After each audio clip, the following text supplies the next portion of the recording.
Titulo, An pagtatagisan kan mga tibok kan puso.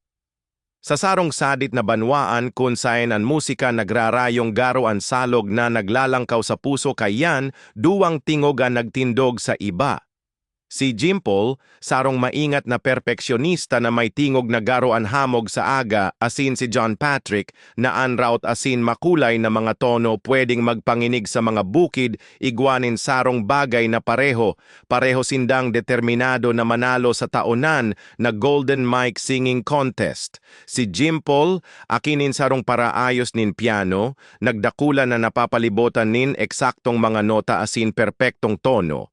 Nagpraktis siya sa atubangan kan salming sa sayang kwarto, tinitimbang ang lambang hagos, kinikinis ang lambang pantig. Kung manginigan sa kong tingog, matatalo ako. Bulong niya, nag-e-ensayo sagkod sa aga. Ang sayang piniling awit, 1,000 Goodbyes, sarong balad nin kamunduan, sarong grabe na kaibahan sa sayang kontroladong asal. Si John Patrick naman, nag-aawit na garo kulang na siya sa oras. Naulila sa hoben na edad asin pinadakula kan lola niya. Nakakuha siya nin karangahan sa musika. Ang sa iyang awit, Wildfire. Sarong bagyo nin emosyon. Inaawit sa mga daing tao na oma sa kun sain siya nagtatrabaho. Umawit na garo nag-aapoy ang kalagmo, sabi kan lola niya. Ginibo niya, alagad sa pagtatago, natatakot siya na ang pagiging eksakto ni Jimpol mapupuksaan sa iyang kalayo.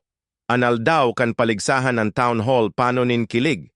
Ang mga parol na papel na kasabit sa mga poste, asin si Ella, ang mapag-osong host na may makinang nabado, nagpainit sa mga tao. Si Isaya nandam para sa sarong pagtatagisan? Sigaw niya sinalubong nin makusog na palakpakan. Si Teacher Jenny, ang retiradong parakanta nin opera na naging hurado, nakatukaw sa atubangan, ang sa iyang salamin nakalagay nin hababa. Aram niya ang talento kung nadangog niya iyan, alagad aram man niya ang gabat nin sarong sadit na salananota. Si Jimpol ang enot na nagkanta. Sa irarom kan spotlight nanginginig ang sa iyang mga kamot, alagad ang sa iyang tingogday. An 1,000 Goodbyes garo sarong obra maestra na garo orasan. Ang lambang nota eksakto, ang lambang paghinto kalkulado. Pinigilan kan mga tao ang saindang gininhawa na nahakan sa sayang kontrol. Dangan si John Patrick. Ipinikit niya ang sayang mga mata asin anenot na nutakan Wildfire naglupot na garokulog. Sinadya niyang pabitin ang sayang boses, ang mga luha nagraragas sa sayang pisngi mantang inaawit niya ang manungod sa pagkawara asin pagiging makusog. Nag-otob ang mga tawo, nagpalakpak sa ritmo, nadara sa sayang pagmawot, napahiling si Teacher Jenny. Ang teknikal na abilidad ni Jimpol kontra sa emosyonal na bagyo ni John Patrick. Paano mo huhukuman ang duwang puso? Bulong niya. Ang desisyon.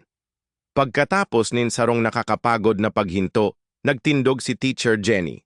Ang katungdanan nin sarong parakanta iyo na maging sarong artista, asin sarong parabalita, sabi niya. Jimpol, ansay mong pagiging eksakto mayonin kapareho. Alagad John Patrick, dahil ka sana nagkanta. Ibinuhay mo ang kanta. Nagkurahaw ang mga tao kan tawgon ang ngaran ni John Patrick. Lumubog ang puso ni Jimpol. Sagkod na mamatean niya ang sarong kamot sa saiyang abaga. Ansay mong tingog. Perpekto, sabi ni John Patrick. Ang mga mata nagkikinang. Tokdoan mo ako? Nagngirit si Jimpol. Kun tokdo,